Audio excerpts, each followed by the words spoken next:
Olá, pessoal, boa noite. Estamos começando aqui a nossa conversa aqui na Maratona Digital da Expo Longevidade.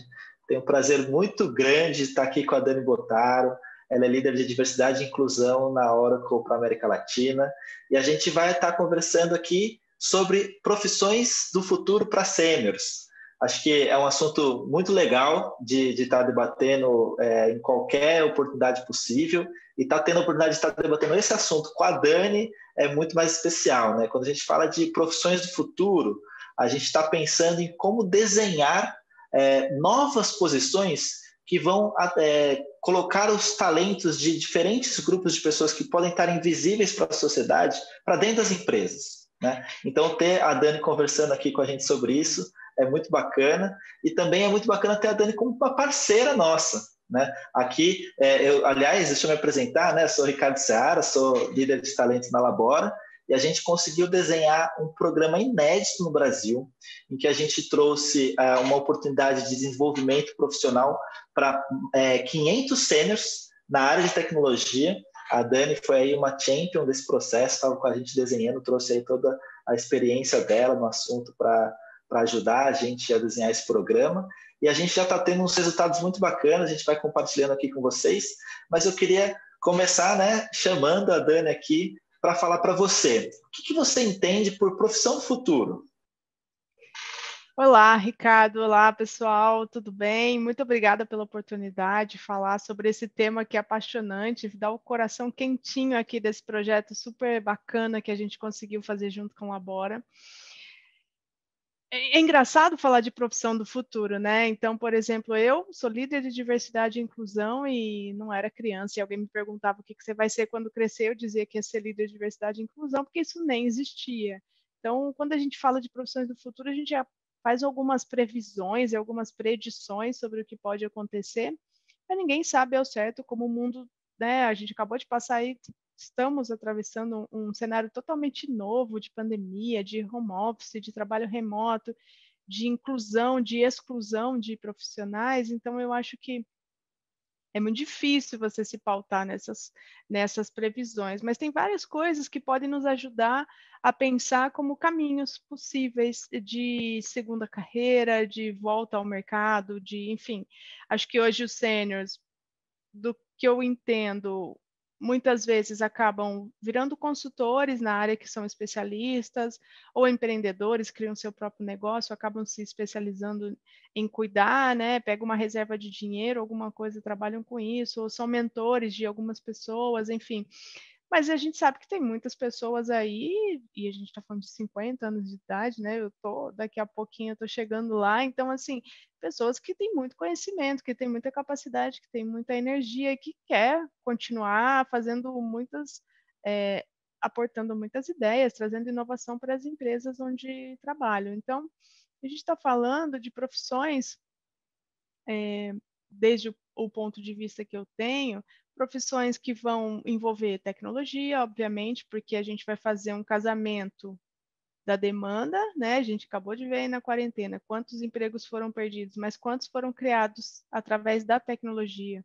Acho que a tecnologia é um canal com potencial gigantesco de absorção de talentos, e quando a gente fala de casamento entre skills de pessoas com mais experiência de vida, que já tiveram outras carreiras, com esse casamento do conhecimento da tecnologia, como esse potencial é gigantesco, né? É diferente de eu pegar uma pessoa recém-saída da faculdade, jovem, com poucas experiências de trabalho, de vida, de comunicação, de várias coisas, ensinar a tecnologia para essa pessoa.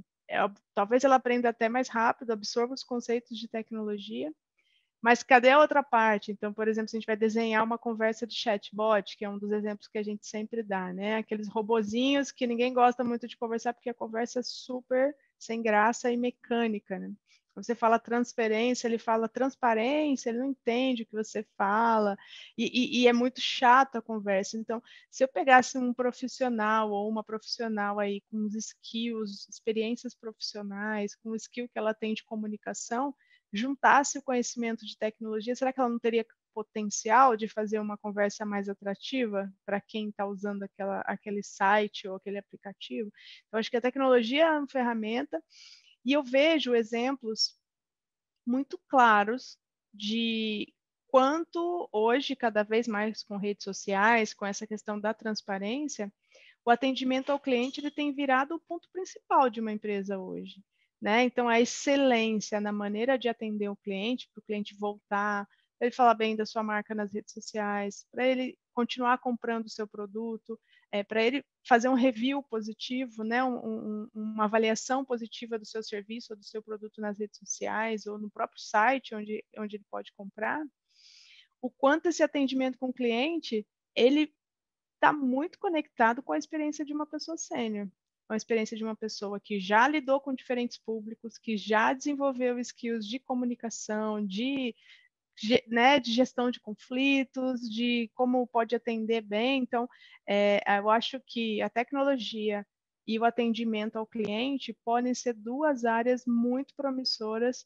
de profissões aí do futuro dos sêniors. Eu acho que você trouxe uma coisa muito legal, né? Que esses caminhos que tradicionalmente se colocam na frente de profissionais com mais de 50 anos, né? Poxa, você vai lá para consultoria, ou você vai para empreendedorismo, ou você se aposenta, né? E vai lá ficar fazendo um trabalho voluntário aqui, ou cuidando dos netos, né? Mas eu acho que é uma coisa interessante que esses são caminhos possíveis, né? São caminhos que muitas pessoas trilham, e estão felizes, encontram um propósito, mas que muitas vezes a gente não vê como oportunidades em escala, né, para atender essa grande quantidade de pessoas, de profissionais que vão alcançando essa marca etária aí, e a gente está falando aqui de criar oportunidade para todo mundo, né? Eu acho que na sua fala você trouxe para a gente um pouco do que a gente encontra como solução para isso, né?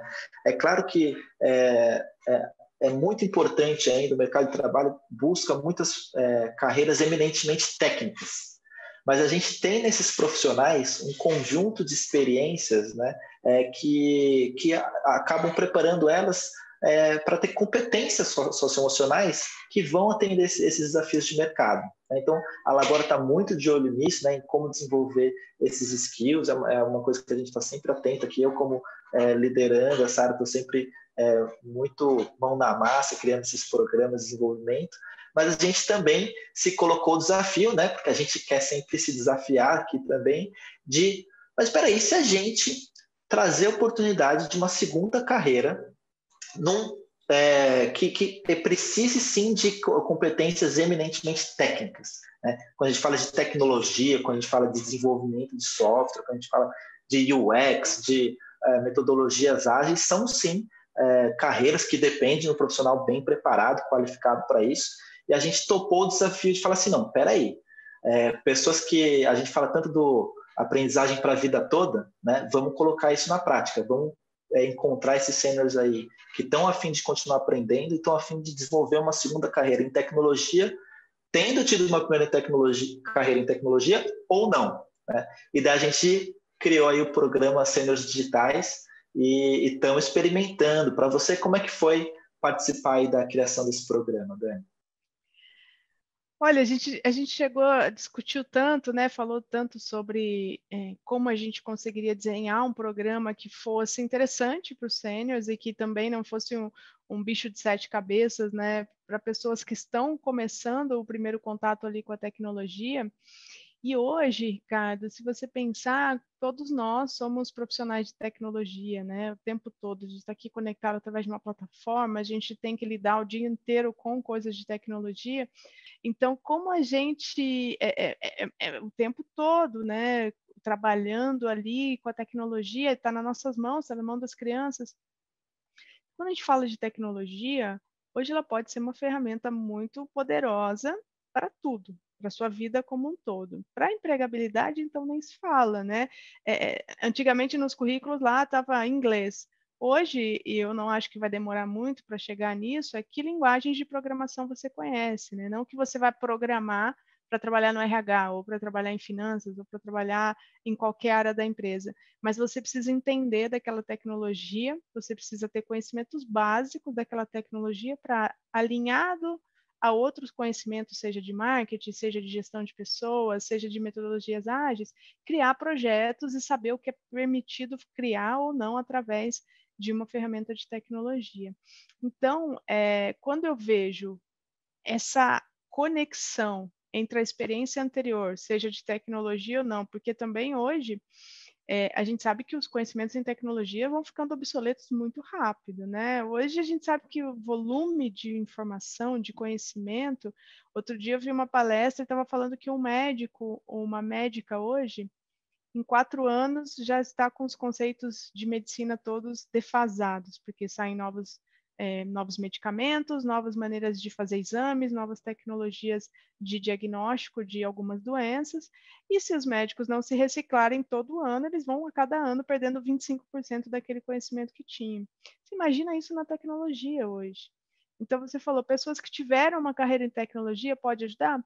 Pode, mas hoje tudo é tão fluido, tudo é tão VUCA, tudo é tão rápido, que você precisa se reciclar sempre. Então, você parte de um ponto inicial, entender a lógica de programação, entender como as coisas funcionam, como é que você pode criar, né, como se fosse uma construção de uma casa, se você pensar num sistema, todas as usabilidades que a gente tem de um aplicativo hoje, é muito essa discussão de como uma pessoa constrói uma casa. Então, quem vão ser engenheiros, engenheiras, pedreiros, marceneiros, todas as pessoas que vão fazer parte dessa construção. Então, a gente tem a decoração, a gente tem a estrutura básica, a gente tem a sustentação da casa, a gente tem todos os elementos aí, por isso que é tão importante quando a gente fala desse projeto dos sêniors digitais, o quanto a gente trouxe experiências, visões, formações distintas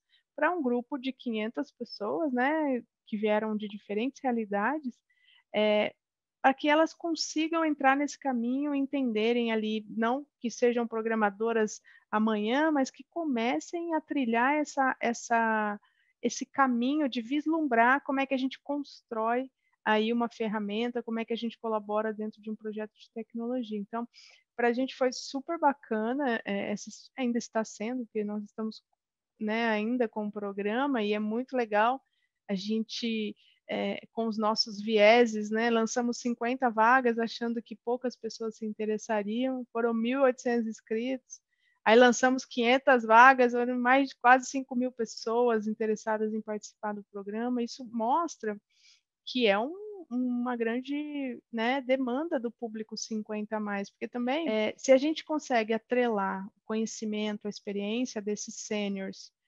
com o conhecimento de tecnologia, pode criar uma startup, pode criar uma plataforma, pode trabalhar numa startup, pode trabalhar numa empresa. O leque de opções, ele abre muito quando você tem um conhecimento técnico, mesmo que ele não seja aí um conhecimento de uma formação muito profunda, que vai ficar lá no porão, aquela imagem do nerd que a gente tem, né, que fica lá no porão fazendo código numa tela preta e do outro lado sai uma poção mágica, mas o quanto esse programa, e eu acho que um dos grandes diferenciais desse programa é a formação do grupo, porque assim como para outros grupos, você ter um grupo de negros em tecnologia, de mulheres em tecnologia, de pessoas com deficiência em tecnologia, de mulheres lésbicas em tecnologia, de mulheres negras em tecnologia, o quanto esses grupos, uma vez que você pertence ao grupo, como aquela troca ela é muito mais rica, a colaboração, e o quanto o grupo se apoia aí na caminhada, na jornada, para fazer todo mundo chegar lá. Então,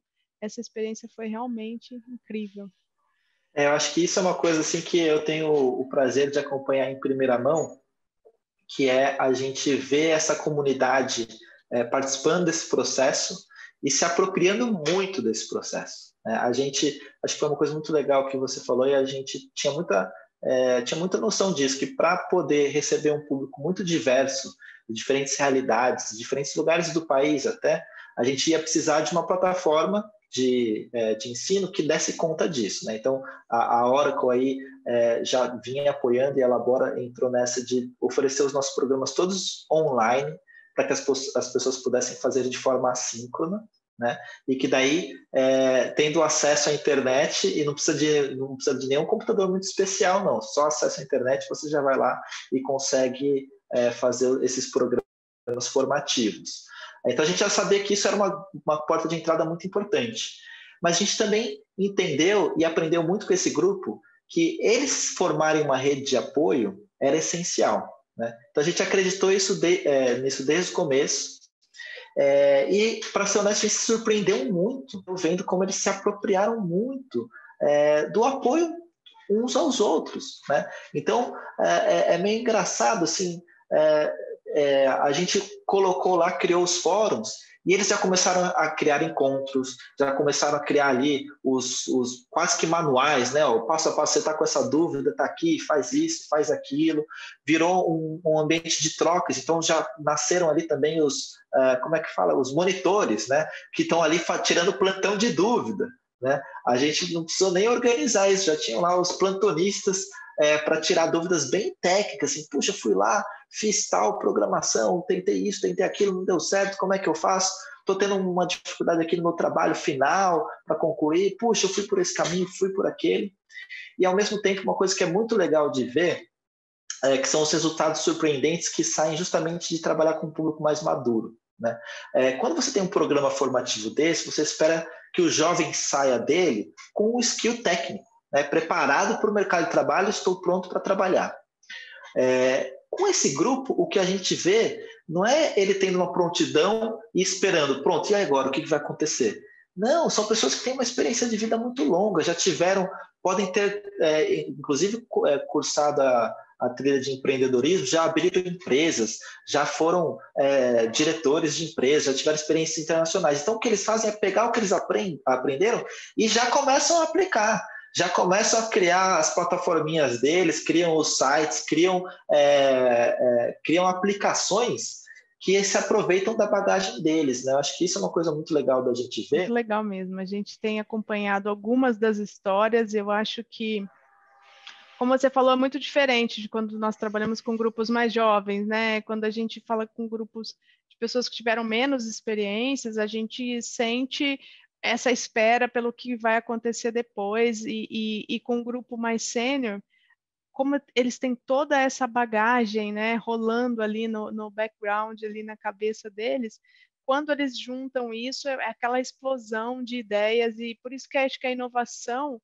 ela caminha muito próximo da diversidade de idade, de gênero, enfim, todas as diversidades, mas essa diversidade de experiências, que foi um dos objetivos do nosso, né, Ricardo, eu acho que Labora prezou também na seleção das pessoas, buscando, provocando achar essa diversidade, trazer mais mulheres em TI, mais pessoas negras, né, mais pessoas diversas de diferentes regiões do país, que era uma coisa que pouco acontecia no modelo antes Covid, né? Os relatos que a gente já escutou, eu acho que você é muito mais do que eu, de pessoas que, né, perderam o emprego e que não conseguem voltar ativa, ou que tem que fazer vários motoristas de Uber que eu já conversei, enfim, pessoas que acabam tendo que se sujeitar a algumas coisas, não que isso seja uma vergonha, mas que tendo que deixar de fazer o que gosta para seguir alguma outra, buscar alguma outra fonte de renda,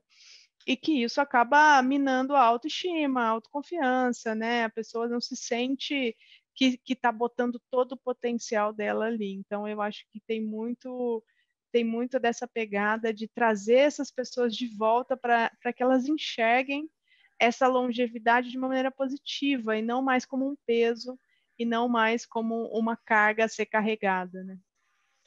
E isso para a gente tem tudo a ver com a conversa de profissões do futuro, né? Que é uma reorganização da nossa relação com o trabalho, né? Então, a gente vê e o movimento de profissionais 50 a mais, com certeza está levantando essa bandeira e vai apoiar muito nessa transformação, que é entender o trabalho como parte do nosso propósito de vida, né? Então, não é mais aquela separação de vida pessoal, vida profissional e vida espiritual, né? É tudo um caldeirão só, né? Como é que eu me realizo trabalhando, né? Como é que eu gero saúde com o meu trabalho, como é que eu saio a cada dia que eu saio da minha jornada de trabalho, eu saio com mais saúde, não com menos, mais saúde física, mais saúde psíquica, né? Como eu saio mais realizado e, claro, como é que eu saio com uma remuneração financeira justa, né? Que sustente a minha qualidade de vida, né? E eu acho que essa conversa faz muito parte do que a Labora traz para as discussões com as empresas, quando a gente está falando ali de desenho de posições, acho que a gente já mencionou um pouco isso, mas acho que vale a pena a gente apontar que quando a gente fala de profissões do futuro, o que a Labora faz, e a Dani aqui é uma super champion desse processo aqui, juntar empresas, né? A gente tem os nossos grupos de trabalho, né? de empresas que a gente reúne, né? Em algumas verticais, por exemplo, a gente pode falar de tecnologia, e a gente fala, ó, vamos lá, a gente tem todo esse talento, todo esse bolsão, a gente traz aqui parcerias de conteúdo que trazem processos formativos para essas pessoas. Então, são pessoas que estão com vontade de trabalhar, estão engajadas, têm propósito, estão afiadas do ponto de vista técnico.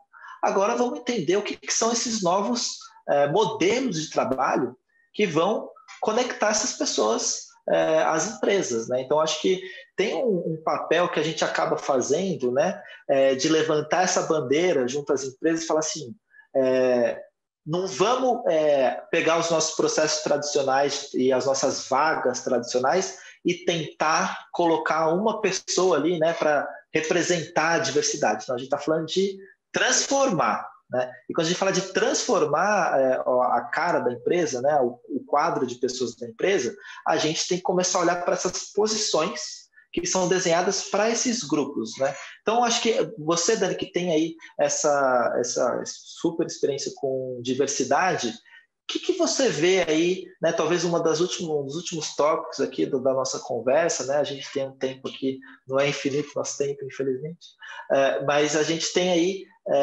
talvez como um dos últimos tópicos, essa história. Como que as empresas estão se preparando, né? Como que você vê, se você vê alguma movimentação nesse sentido, empresas se preparando para criar essas posições específicas para uma diversidade, para um talento e para trazer esses skills aí para dentro das empresas. Como é que você vê isso? Claro.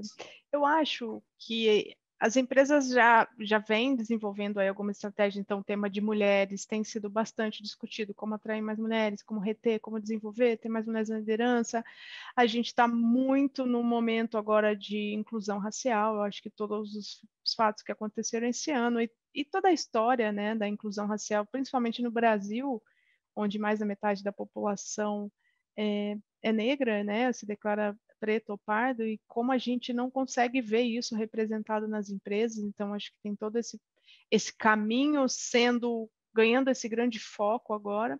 E eu vejo a questão da longevidade, né, eu acho que a pandemia trouxe à luz a esse problema, muitas pessoas sêniores perderam seus empregos, foram classificadas numa caixinha de risco, então tira aqui de lado, né, até nas famílias, enfim, acho que foi uma questão bastante dolorida aí, mas que ao mesmo tempo trouxe a discussão para a mesa. Era uma discussão que estava meio adormecida ali, uma coisa aqui, outra coisa ali, um senhor estagiário aqui, mas era muito pontual. E eu acho que eu tenho visto várias discussões acontecendo, né, na mídia, nas redes sociais, a gente sabe, tem acompanhado aí os sêniores digitais, então eu vejo como positiva essa provocação do movimento. Eu vejo sim esse crescimento da discussão.